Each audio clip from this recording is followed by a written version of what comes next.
Hello. Thank you for meeting me at the Trailhead. Hey, Buzz. Good to be here. My name is Nick. I'm calling in from Boulder, Colorado. My question is, I'm running the Boston Marathon in April and signed up for the Chicago Marathon in October. Trying to PR, hopefully in both of them, and also looking to maybe run an ultra in the summer. And I've kind of, heard like ultras, you'll lose your speed, all of that stuff. And I also know that's a lot of volume for 6 or so months. And I'm curious your thoughts on all of that. Well, Nick, that's an ambitious schedule, but you already knew that, didn't you? Because if you entered Boston and Chicago, you're an experienced runner. I'm just quick on the uptake like that. So right off the bat. So what do you think of this plan? Like you said, ambitious might be the right word. And if it ventures into reckless, that's kind of where I'm seeking guidance, I suppose. Gotcha. Yeah. Not looking to set any records in that 100-miler, but something I've been wanting to do for a few years. Quick update here. So what is your marathon PR? I mean, what are you shooting for here?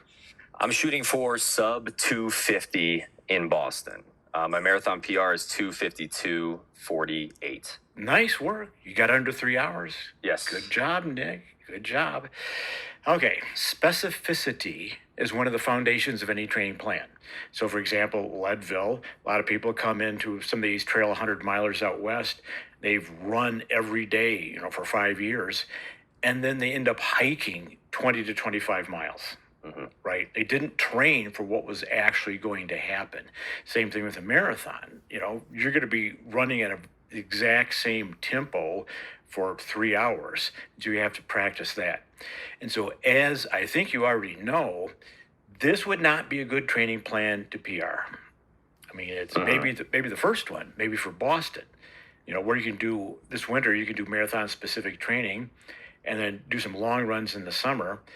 But then when you come back to Chicago, you're going to be going for the finish a little bit. I mean, if you see what I mean. Yeah. So here's another question that might help you sort this out, because running is supposed to be fun and healthy, right? Mm-hmm. I mean, if you're hurting yourself, this is not what you want to do. So if your main goal is to PR, you could probably pull it off with the first one with specific training, but not the second marathon. So if that is your goal, the answer would be no. I'm sorry. I like to be this positive guy, but no, you can't do a 100-miler in the summer and then PR at a marathon in the fall. Mm-hmm. But if your goal is to run a lot, try new things, and have fun, that's a different goal, isn't it? So then maybe it's not such a bad idea.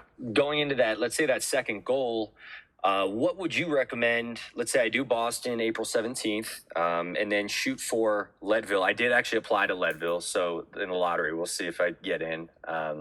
Do Leadville in August. How much time would you be taking off after the April race? And then let's say I want to run into Chicago in October. How much time would you be taking off after Leadville? Good questions, Nick. So the time off, there's these various formulas. We actually address this in a podcast in our season 1, but really it comes down to how you're feeling, to be perfectly honest. I mean, there's these little ratios based on the number of miles, how many days you should take off and things like that. But personally, I think a week after marathon is entirely reasonable. But if you're feeling just wrecked, well, it's got to be longer, right? Mm-hmm. If you're feeling raring to go, then you're going to just go easy until you ramp back up, if you see what I mean. But if you're training for Leadville, everything's going to be easy. Right. I mean, you're going to be maybe zone 3. These, zone 4 and 5 is just not a thing in a 100-miler. You're going to be trying to condition not just your cardiovascular system, but you're going to be conditioning your hormonal and endocrine systems so that you can eat food and digest food while moving. In a marathon, you're going to be pounding some gels and you kind of just running yourself into the ground. 3 hours, you can survive that, but you can't do that for 24 hours. You will have to eat food.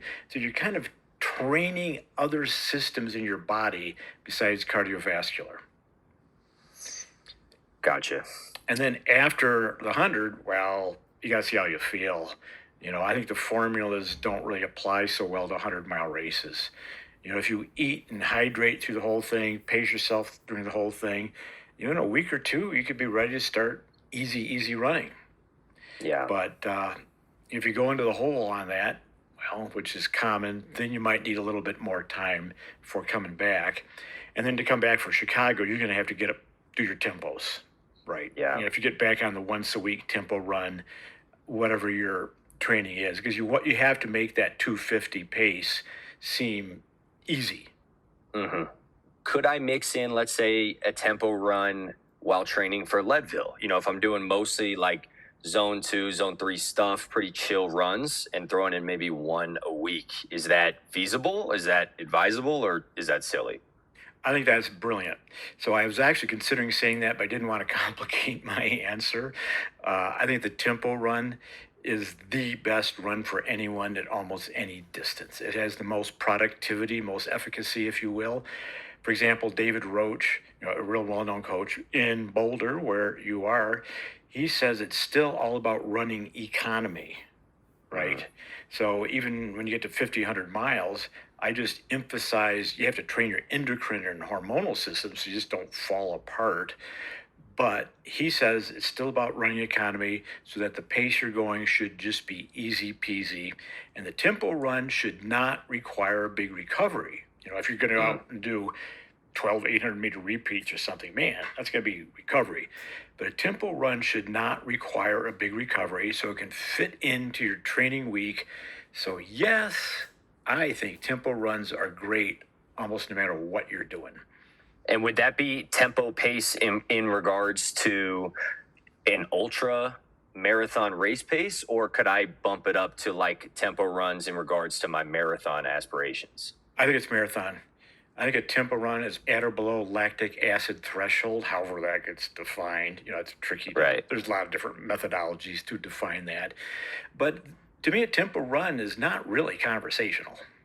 Let's put it that way. Definitely. I mean, if someone's talking to you, it's like, dude, you need to speed up, get away from here, because I don't. 100%.